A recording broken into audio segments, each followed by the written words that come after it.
Hey, what's up everybody? This is Camden. The purpose of today's video is how you can prepare and pass your Amazing Talker mock lesson interview. Let's get started. Let's get the no-brainer slide out of the way. You definitely need some hardware.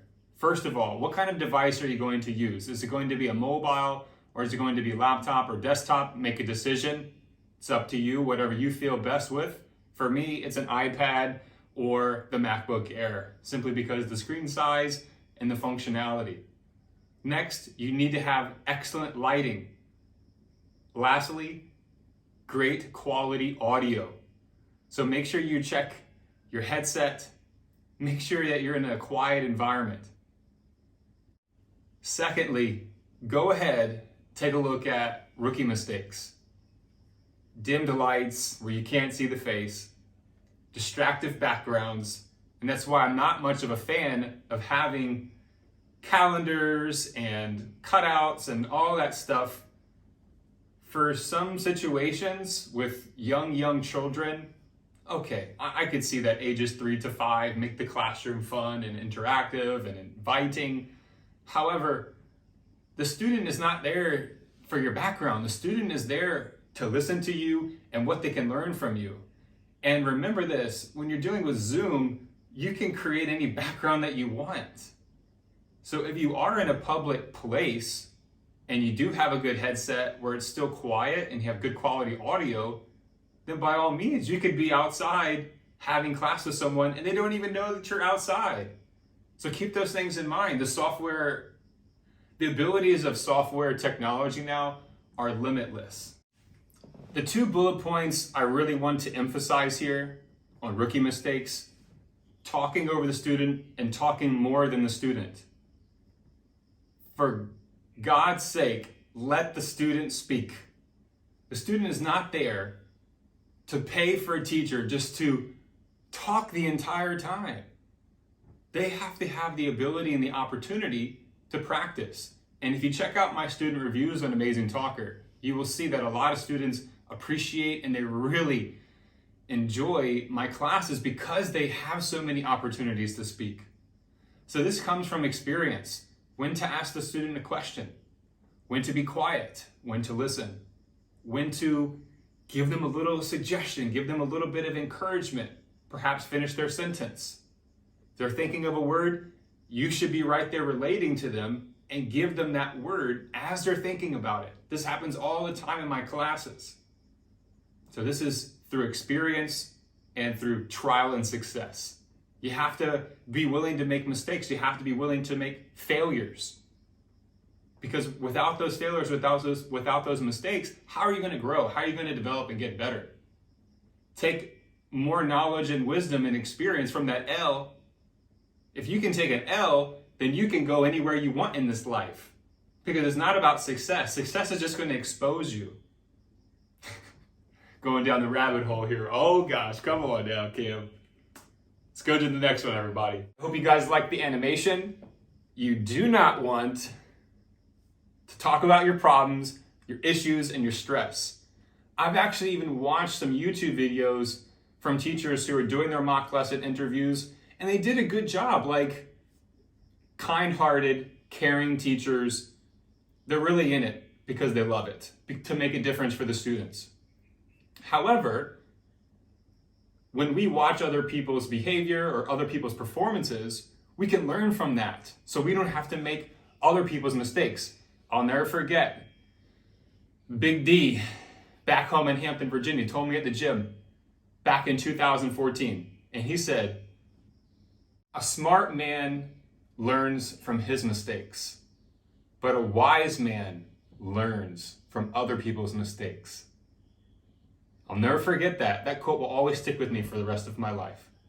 Now, with that being said, do not allow the problem to persist in the classroom. That's why you got to use the whiteboard, and I'll get into that later in this PPT.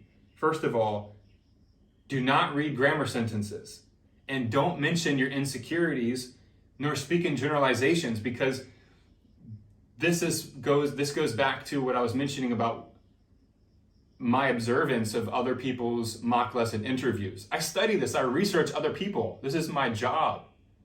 You have to be into it with passion and determination and dedication if you really want to make this career into something that you can create financial freedom. So your business, your online teaching business in the future will take care of yourself. Next up, not going to spend much time on this, but have to say it because it's important to remember to not speak in generalizations or stereotypes. You're meeting people for the first time. You don't know what people have been through. You don't know their story. And I've learned this from personal experience, making those mistakes. So don't make those same mistakes that I have. When you're talking about cultures, groups of people, or nations, the people that are in any type of living in a nation, make sure that you say many or much rather than most of or majority of, okay? I'll let you figure out why you should say that because you don't want students to think that you're speaking about stereotypes and generalizations because in return, that might make them feel insecure or uncomfortable, okay? So just remember that, put yourself in the student's shoes. Don't forget, in a future video, I'm going to share with you why you need to make a compelling video and how you can make a great self-introduction video after you pass the Amazing Talker mock lesson interview process. If you believe, students will believe. More to come on that soon. Thank you so much, David Wilson, for inspiring the creation of this video. And to all of you out there watching right now, if you have a question, let me know in the comment section below. Next slide. Who can I teach and what can I teach? But before that, take a look at the illustration there, that image. You have the new teacher who's being distracted by the latest ed tech, the new software, okay? Whereas you have the good instruction. So it's almost like the good instruction is not able to even keep the attention of the student or teacher because the new software is in town. Something fresh, something newer, more lively, okay? So you have to think just like this photo. Good instruction is good and it's helpful, it's useful, it's necessary. But you gotta be thinking like the younger generations, and I have to do this as well. Hey, I'm born 86, come on, before the internet age, but I'm still a millennial. To begin with, you can teach kids, teenagers, and adults, okay? Very simple. Core subjects, mathematics, science, history. You can also do phonics, conversation. The last two are what I specialize in, and there is a huge marketplace for the IELTS exam as well as school and job interviews. When I first started on Amazing Talker, I was doing quite a lot of interview classes. Now it's 95% IELTS. And that's because the Amazing Talker algorithm, the AI that has been built into, the machine learning that has been built into the Amazing Talker platform is unbelievable. It's absolutely amazing, and my hat's off to the entire tech team, the programmers and coders that are behind the scenes of Amazing Talker. So thank you so much, all you out there working hard to create Amazing Talker and to make it a viable thing for people all over the world. It's an amazing opportunity. Remember that. Amazing opportunities. So is this the part that you've been waiting for? Let's do it. How to create an easy mock lesson. I'll go through the 6 main points and then I'll show you what I would have done if I could do it all over again.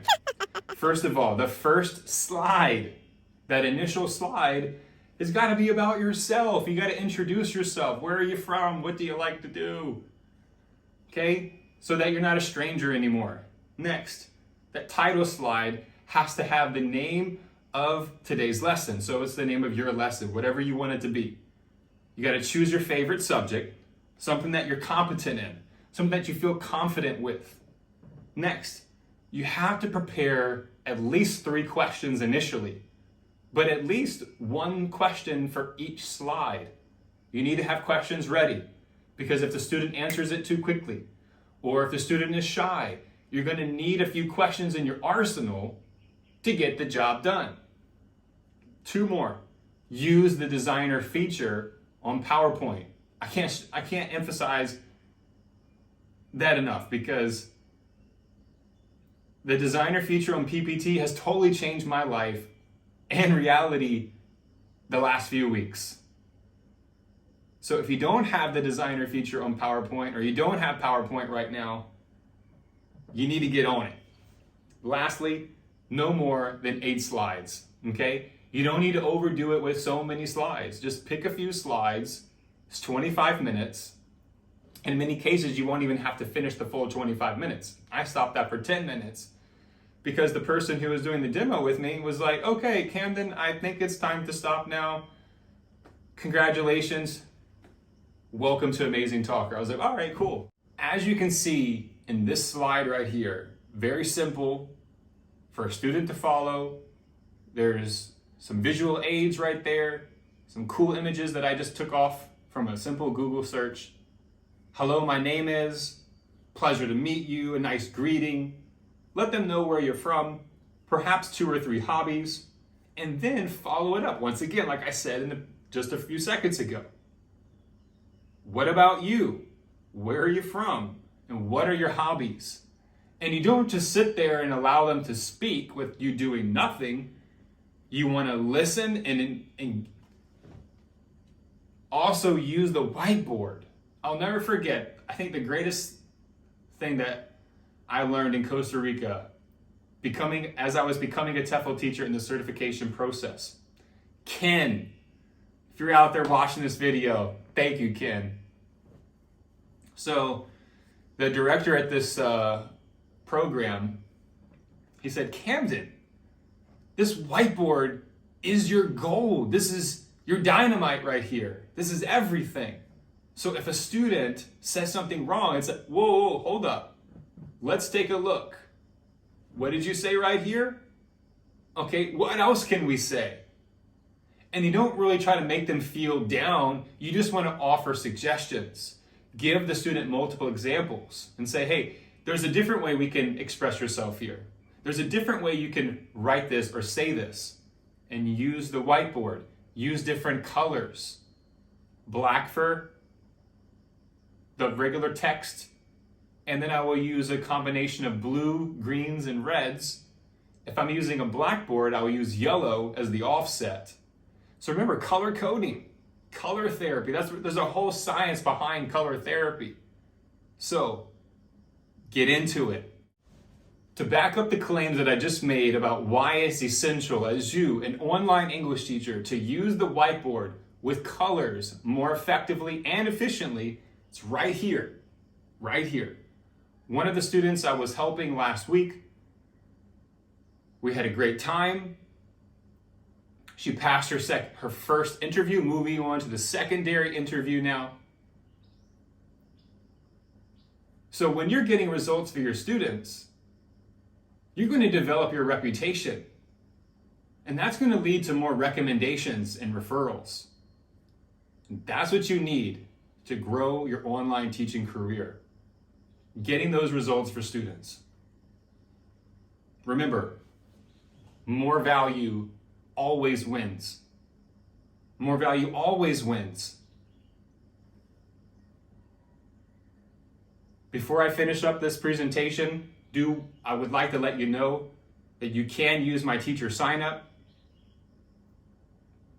Click the link in the description below to get started. If you have any questions, feel free to let me know. Let's jump back over here to this slide.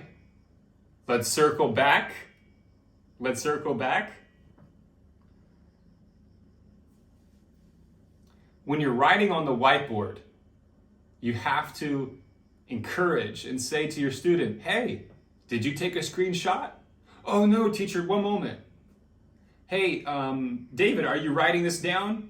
Oh, one moment, teacher. Oh, can I just take a screenshot? Yeah, go ahead, no problem. You can take a screenshot whenever you want. That's what I say to my students.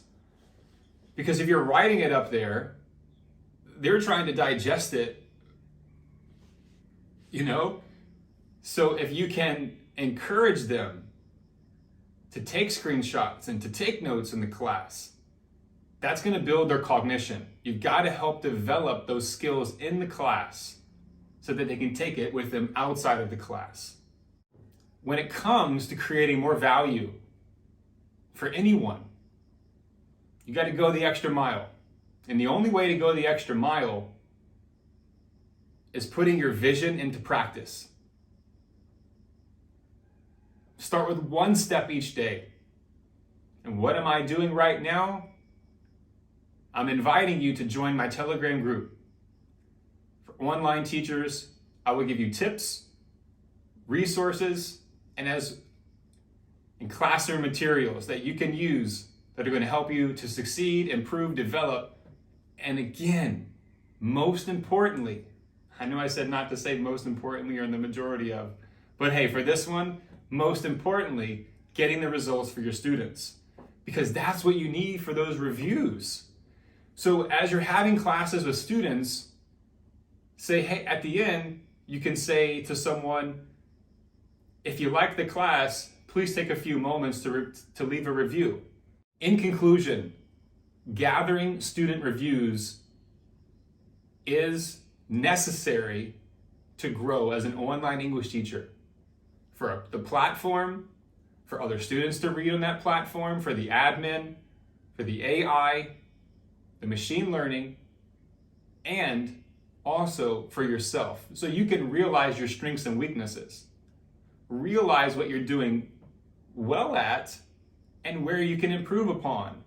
So one day a parent actually said great things about my class. The twins were really happy with the way I'm presenting the class and the materials, but she wanted a little bit more organization. So hey, you know what? I've had to work on myself too. And it hasn't been an easy process. So there's times where I got to put YouTube down. I got to put the phone down and say, hey, I'm going to put my head down right now and actually focus on something and get something done and stop procrastinating and BSing around. So to you out there, I wish you all the best on your Amazing Talker mock lesson interview or whatever online teaching career that you decide to take on. Message me, comment below. If this helped you, give it a thumbs up. Thank you so much for your support here. Have a great day. Talk to you soon. And be sure to join my Telegram group if you're interested to make mo money. Peace. See you guys.